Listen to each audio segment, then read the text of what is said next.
Hello friends, today's topic is sexual reproduction in humans. Mainly humans की बात करें तो हमें हमारे बारे में खुद भी कई हद तक पता होता है, लेकिन बहुत सारे मिथ्स होते हैं, गलतफहमियां होती हैं जिसे जो कि सोसाइटी में हैं, लोगों द्वारा फैलाई गई हैं। इसीलिए education is must. Let's come in the topic back.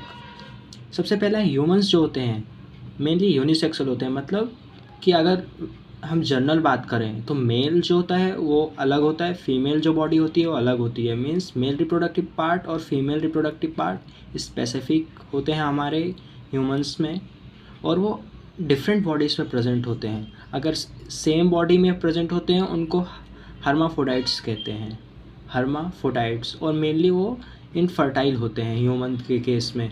ये इंसेक्ट्स के केस में और दूसरे जो किंगडम्स हैं उसमें हर्माफोडाइट्स पाए जाते हैं। ठीक, अब मेल रिप्रोडक्शन की बात करें तो ह्यूमंस में जो ह्यूमंस होते हैं उनको एक गैमेट्स जो एक्चुअल गैमेट ट्रांसफ़र होता है उसके लिए कुछ स्पेसिफिक ऑर्गन्स की नीड होती है, जैसे कि मेल में पेनिस और फीमेल में वेजिना।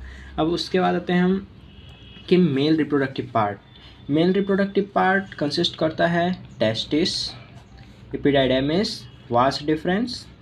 उसके बाद आती हैं कुछ ग्लैंड्स होती हैं, ठीक, जिसका सिक्रेशन स्पर्म में होता है, जो कि सेमाइनल प्लाज्मा बनाती हैं।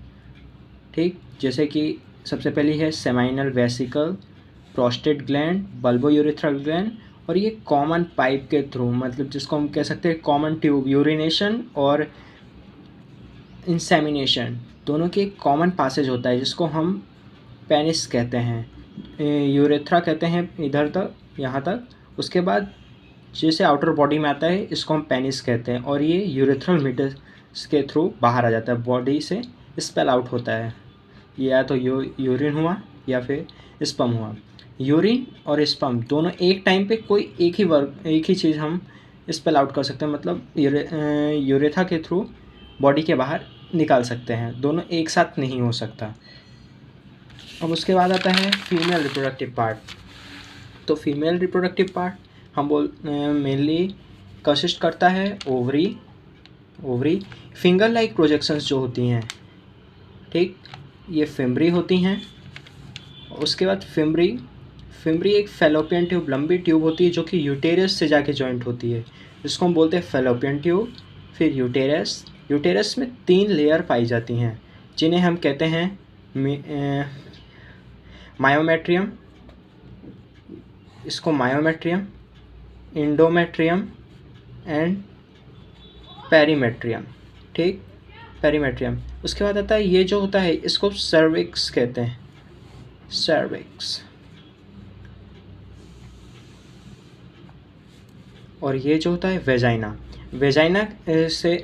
में हमारा पेनिस जो होता है, कॉपल्सन के थ्रू वेजाइना पे जो स्पर्म होता है वेजाइना के थ्रू होते हुए सर्विक्स से होते हुए इधर जाता है फेलोपियन ट्यूब पे, और फर्टिलाइजेशन यहाँ से फीमेल गैमेट आता है और फर्टिलाइजेशन यहाँ फेलोपियन ट्यूब में होता है। ठीक, उसके बाद आता है मेल गैमेट में जो टेस्टिस होता है, यहाँ पे गैमेटोजेनेसिस होती है, मतलब स्पर्म सेल्स की फॉर्मेशन होती है जो कि एपिडाइडेमिस में जाके मैच्योर होते हैं, कुछ टाइम के लिए यहाँ पे स्टोर किया जाता है, यहाँ पे मैच्योर होते हैं। ये मैच्योर होने के बाद ये वास्ट डिफरेंस के थ्रू इनको पास ऑन कर दिया जाता है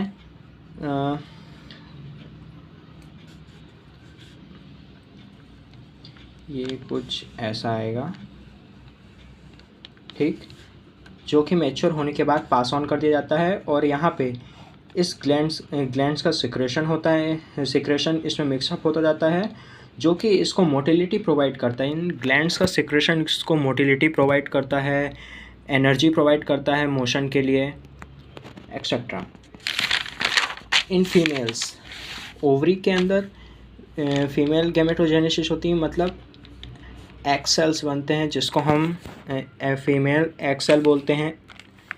यहाँ से जब एग सेल्स बन जाएंगे, ठीक, मैच्योर हो गए, वो बाहर आए ओवरी से, तो फिंगर लाइक प्रोजेक्शंस जो होती हैं ये इनको कैप्चर करने का काम करती है, मतलब इकट्ठा करने का काम करती है, और ये फिलोपियन ट्यूब के थ्रू इसको इधर पे भेजती हैं फर्टिलाइजेशन के लिए। अब फर्टिलाइजेशन क्या होता है? फर्टिलाइजेशन मतलब male gamete and female gamete. Male gamete mainly sperm और ये एग सेल, इन दोनों के फ्यूज़न को हम फर्टिलाइजेशन कहते हैं। ठीक, ये जो स्पर्म है, स्पर्म यहाँ वेजिना के थ्रू सर्विक्स से होते हुए फेलोपियन ट्यूब में जाता है, ऐसा कुछ फेलोपियन ट्यूब में जाएगा और इधर से एग सेल रिलीज हुआ और यहाँ पे जाएगा, ऐसा ट्रेवल करता हुआ जाएगा। यहाँ पे जब ये दोनों का फ्यूज़न होगा, इस प्रोसेस को हम कहते हैं फर्टिलाइजेशन। Okay, fertilisation.